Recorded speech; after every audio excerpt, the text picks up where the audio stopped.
It's been an announcement that the Big Blue Nation has been anxiously waiting for. Will Oscar Tshiebwe stay or go? And the answer is one I think many people love to hear today. WYMT Sports Director John Lowe has more in our Big Blue coverage. John?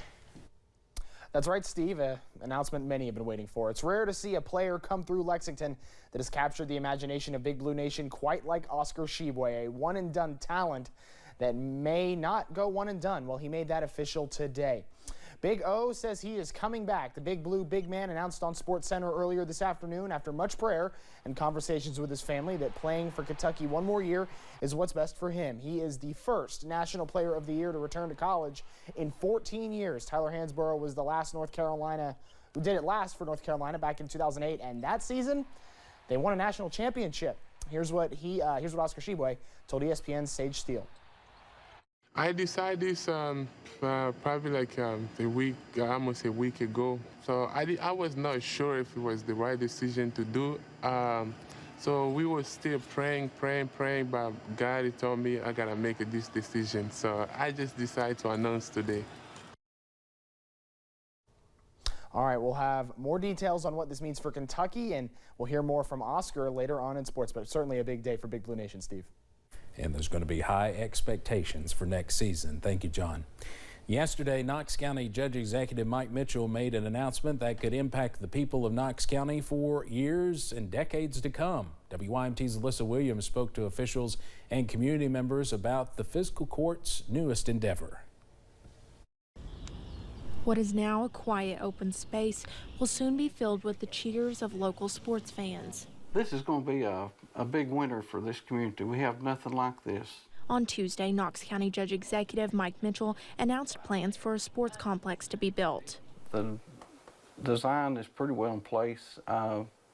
The property that we bought is ideal. We couldn't ask for anything better. The sports complex will be located less than half a mile from US 25 East and will span across more than 100 acres. The property lays really well and it's centrally located to town, so it's really easy for a lot of people to access, and my hope is that just a wide range of people get to enjoy it and get to benefit from it.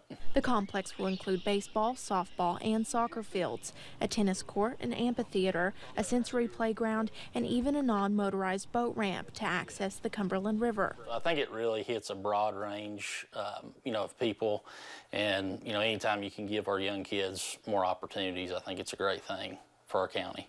This multi-million-dollar facility will be built in 3 phases, with construction beginning as soon as late summer. Well, it's extremely excited. I've been answering emails all morning from other community partners that's reached out that wants to participate and be a part of this. The community's coming together really well with it. Creating a space that brings the community together and invests in the health and well-being of Knox Countyans. In Barberville, Alyssa Williams, WYMT Mountain News. Knox County Judge Executive Mike Mitchell adds that not only will this facility impact the youth of the area, but it will also benefit local tourism.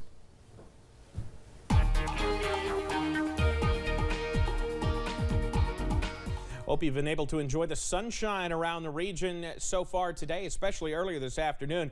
While we still have some of that sunshine, the issue being we've got some clouds beginning to move back in. I-64 at Moorhead, you see it at the moment.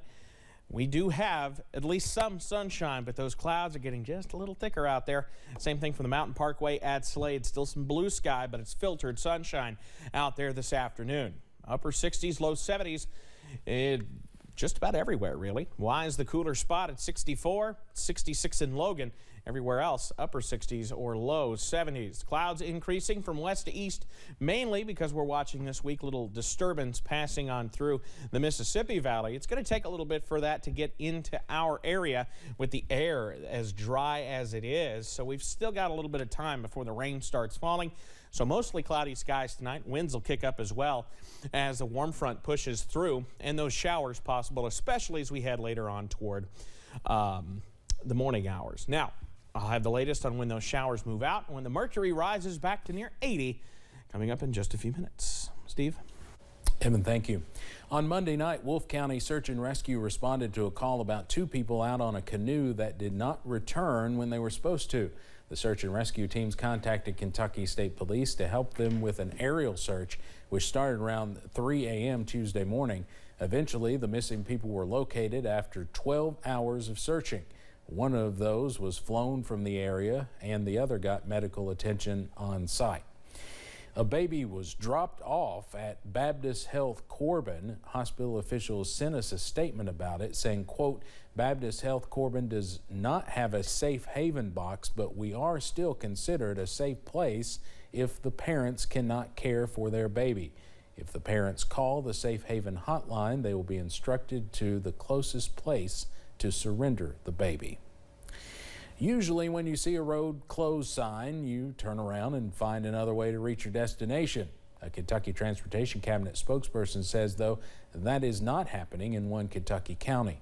WYMT's Dakota Makris explains. Kentucky 713 in Menifee County was closed in late March for a damaged culvert beneath the road. Recently, crews with the Kentucky Transportation Cabinet District 10 say drivers are moving or not following signs and barriers. We don't close a road unless we feel like it's unsafe for travel. We have maintenance technicians and engineers that look at those things. Spokesperson H.B. Elkins says this is not the first time people have ignored road closed signs, even seeing it happen across the state. Very often it'll happen during high water times. We'll block a road because of high water and somebody will say, oh, the water's not that deep or it's not that fast. Crews say they know coming up on a closed road is inconvenient, but they say if you drive through it and ignore signs, you could be on the hook for your car repairs if it becomes damaged while driving on a closed road, or you could even face fines. We can't be out there 24/7, and when we're not there or during the night, people would just hop out and move those barricades. They're not really heavy. Saying there is no date when Kentucky 713 could reopen because the damage is so extensive. Most likely going to have to get some emergency funding there and then maybe get one of those metal structures that look like the old Army Quonset huts. Reminding drivers just to be patient. Dakota Makris, WYMT Mountain News. The Transportation Cabinet announced earlier this morning it had closed Kentucky 946 in Morgan County due to a damaged drainage pipe. And out in Pike County, Kentucky 119, also known as Dinky Road, is expected to be closed tomorrow. That repair work is set to begin at 7 a.m. and end around 5 p.m. Transportation crew members say the road will be closed for nearly 2 weeks. Those driving on 119 should try and find a different route during the road work. Emergency vehicles and school bus traffic will be allowed when necessary. If you see smoke and fire in Leslie County, it might not be anything to worry about. Firefighters with the Redbird Ranger District are conducting a prescribed burn in the Venus Branch area. This burn will reduce hazardous forest fuel levels, improve wildlife habitat, and recruit oak species on 327 acres. Fire personnel will be working along Section 5A of the Redbird Crest Trail. You should avoid this area during active burning operations. Extra security at St. Clair Regional Medical Center tonight after they received a threat. The sheriff says dispatch got a call saying a domestic violence situation was happening. They found nothing. The sheriff says shortly after, both the hospital and Morehead State University received threatening emails. Officials believe this is a case of swatting. And now he was going to go to Morehead State and start shooting people, and then he was going to go to St. Clair and start shooting people there, and he was going to leave a bomb. And the sheriff says this isn't their first swatting situation. His department and the FBI are investigating. Students at the Bluegrass Challenge Academy got the experience of a lifetime today. They got a chance to fly aboard a military helicopter at the state capitol. The Kentucky Youth Challenge is an alternative educational experience for at-risk youth to help keep them engaged in the classroom and become prosperous citizens. to see young men and women that come from challenging backgrounds and have struggled, to see them leave here with the confidence that they can succeed and be productive. Around 150 students enroll in this program will graduate within the coming weeks, and they say the skills learned today will help them throughout their life. Well, check the calendar. It's 4/20. And marijuana advocacy groups are using the day in Frankfort to push a bill to get marijuana possession decriminalized. We are talking about an ounce or less on hand. Leaders want this issue on the ballot. Chad Hedrick and photojournalist Darnell Crenshaw also talked to advocates about other items, such as expungement for people convicted of marijuana possession. It's high noon in Frankfort, and one advocacy group wants to decriminalize marijuana possession. Patrick Dunnigan is the director of Kentucky Cannabis Freedom Coalition. As long as you're not driving impaired or there's nothing else going on with you, I mean, any kind of other warrants, there shouldn't be no reason you should be incarcerated or if any kind of fines. The reason? We do have an issue with the crowding in our jail cells, yes, over simple cannabis possession. According to a report, minorities with marijuana possession are being arrested at an alarming rate. If I may quote the ACLU, right, 10 African Americans and Hispanics are arrested 10 times more than Caucasians in the state of Kentucky. That Kentuckians are crying out for cannabis reform, for decriminalizing marijuana.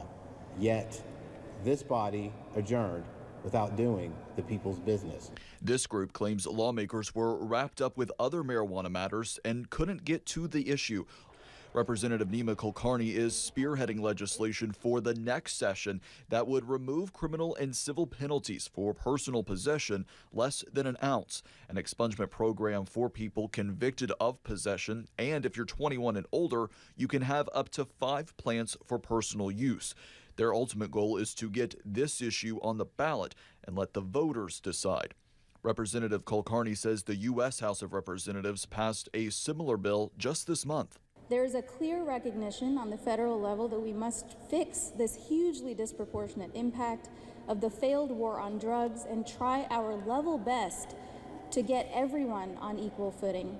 In Frankfort, Chad Hedrick, WKYT. We spoke to the president of the Kentucky Sheriff's Association to get his opinion on the issue, but he did not want to comment without reading the bill in its entirety. We're also hearing from Governor Andy Beshear today about medical marijuana, which is separate from this decriminalization push. He says, quote, "The General Assembly's failure to pass medical cannabis is inexcusable and ignores the will of our people. Tomorrow, the governor will be announcing steps to move this conversation forward and how Kentuckians can make their voices heard." Well, summer is making an early appearance as we head into this weekend. The latest details on sunshine and 80s on the way next. And we're less than 24 hours away from the first Hillbilly Days Festival in 3 years. We'll give you a little sneak peek. WYMT News app offers alerts on breaking stories as they happen. Custom